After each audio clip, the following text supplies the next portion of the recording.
So who are you and what do you do? So my name's Abdullah. I work for Curate Capital, and on the weekend I sell cows. Assalamu alaikum guys. Today I'm joined by Abdullah who works 9 to 5 in a normal office job, and on the weekends he runs a steaks and chips business with his sisters as his side hustle.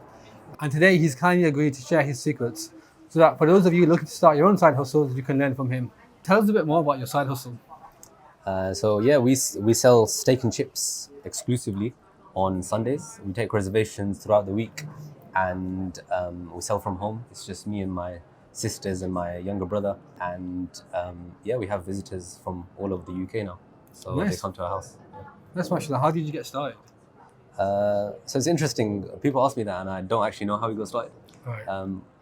What we used to do is that we used to cook steaks when we used to go camping. We used to cook it over fire and stuff. So I had a bit of a hobby there. But we never used to go to steak restaurants. Like I had never been to a steak place Really, yeah. ever. So like 2 years ago, my parents were moving out, and me and my siblings were going to be in the UK, and my parents were going to be abroad. So we thought we'd try something. I was going to get married as well soon, so I needed to do something. Nice. So yeah, we thought we'd try sell steak and chips. We'd seen it online. Yeah, we got started small. Nice, mashallah. And how has it performed since you started? I think, we started small. We only do it every Sunday. We only do it 6 to 10 p.m. every Sunday.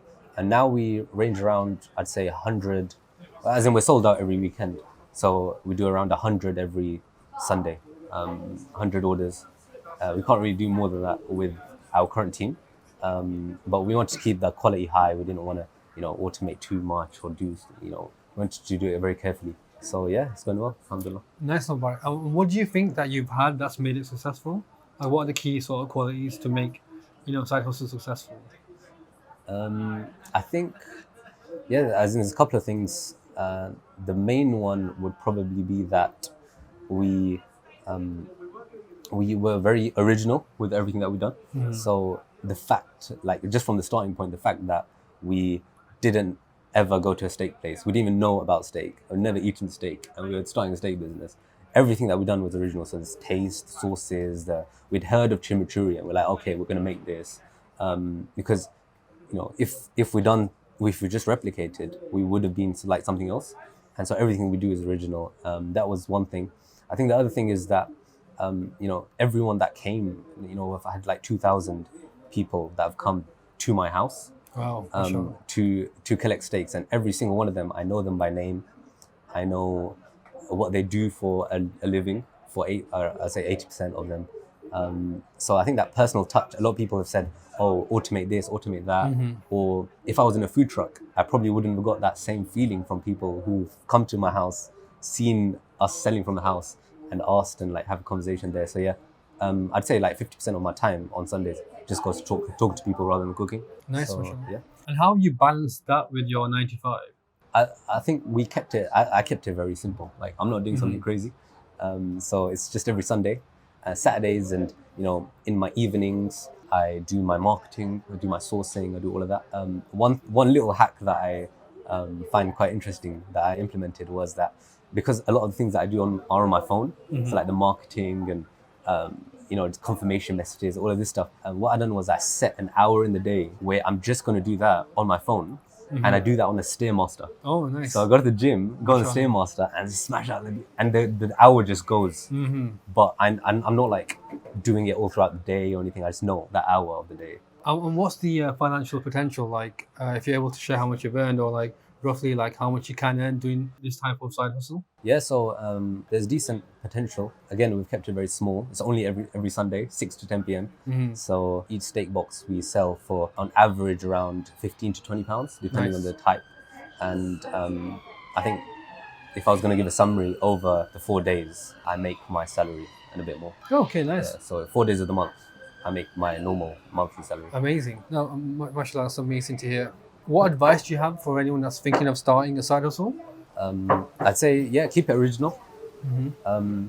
Everyone has their unique position that they're in. So I had a house and I had siblings with me, but I didn't have a shop or capital or anything. So everyone has their different things, and you just have to use them and be original. And I'd say, like, don't overthink content. Just do what you feel is good.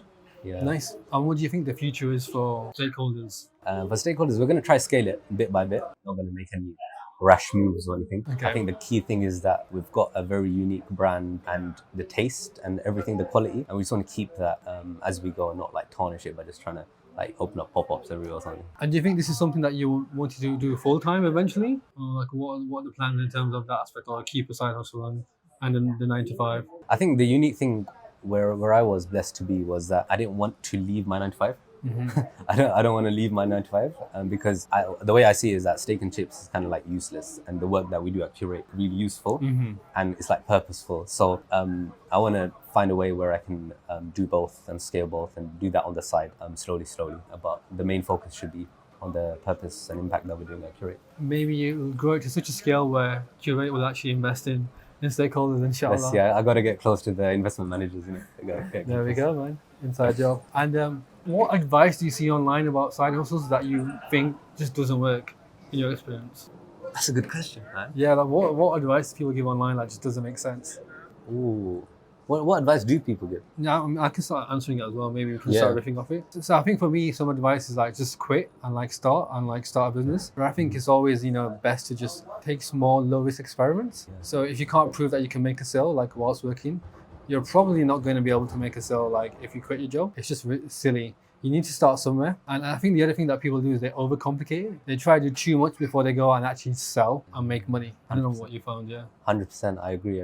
I'd also say that you don't need to leave your job, as you were saying, but you don't even need to do that in the long term, because you just need to be good at something that's having impact. And if that is in a job and you're good at it, you're going to get paid for it and you're going to go very far. You don't need to, just for the sake of having a business and like you end up in some corner shop or like whatever you're doing. If it's not impactful and if you're not really good at it, don't worry, just stick to your thing. And if there's someone out there that wants to start their own sort of mini restaurant at home, what advice would you give? I'd say that you want to focus on the taste and the quality a lot, because like that is what will keep people coming. It's not your marketing or anything.